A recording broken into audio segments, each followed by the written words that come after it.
radio, la télévision, sacerdoce royal. Vous étiez présent depuis le début à la première édition du Kairos. Aujourd'hui, la 16e édition, vos impressions?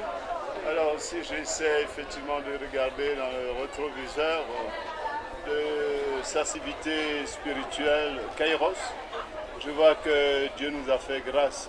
Nous avons avancé sur plusieurs plans. D'abord au niveau du nombre, ce n'est pas le nombre qui fait la qualité, mais la qualité des personnes qui sont invitées pour les riches enseignements que nous recevons. Et plus le temps passe, nous avons l'impression que Dieu continue de nous bénir abondamment.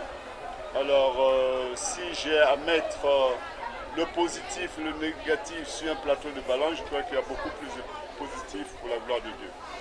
Le thème général de cette 16e édition du Kairos était « Il nous a tous rachetés par son sang ». Quelle est cette puissance-là alors que l'on découvre dans le sang de Jésus, vous qui célébrez la très sainte messe? Alors, on pourrait parler du sang, hein, le sang d'abord. Et un homme qui n'a pas de sang, c'est un homme voué à la mort. Le sang est source de vie. Et quelqu'un qui est blessé, qui perd du sang, mais il est sur le chemin, c'est comme si la vie est en train de s'échapper. Nous savons aussi que dans notre tradition, souvent on a utilisé le sang pour faire des pactes. Il y a des individus, des personnes, eux qui font des pactes de sang pour se dire que nous sommes unis pour toujours. Et c'est à travers le sang aussi que des peuples s'unissent, à travers les sacrifices sanguins. Ils font des pactes de sang pour dire que le sang peut être un instrument qui unit des individus, des nations. Et le Seigneur Jésus-Christ, dans ce grand sacrement qui est central, le sacrement de son corps, de son sang, justement, accepte de verser son sang pour nous. Et il accepte de mourir pour nous faire vivre. C'est ce symbole-là qu'il faut retenir. Le Seigneur est venu pour s'appauvrir d'une certaine manière, pour nous enrichir de sa pauvreté.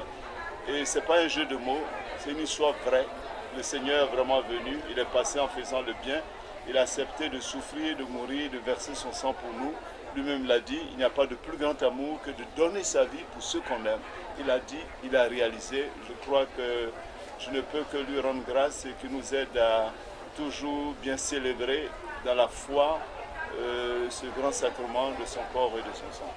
Vous n'avez pas manqué de dénoncer tous les maux qui étouffent notre société actuelle. Quel est le message de paix que vous pouvez lancer à tous nos frères et sœurs qui nous écoutent? Je vais revenir à Jésus, nous faut partir de Jésus.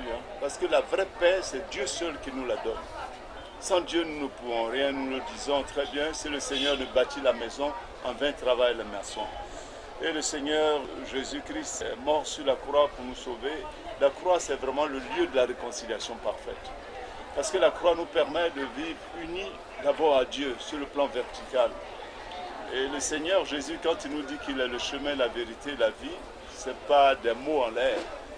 Et sur la croix, il nous permet, grâce à lui, d'aller vers le Père. Adam et Ève ont été ceux qui nous entraînaient dans la mort. Et le nouvel Adam, qui est Jésus-Christ, nous permet par sa mort, par son sacrifice, d'aller vers le Père. Il y a comme un pont qui a été établi. Et sur le plan horizontal, le Seigneur étend la main pour nous unir.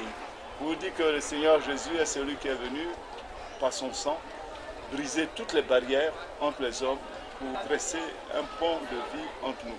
Donc la vraie réconciliation ne peut se faire qu'à partir de Jésus-Christ pour une vraie paix, une paix durable.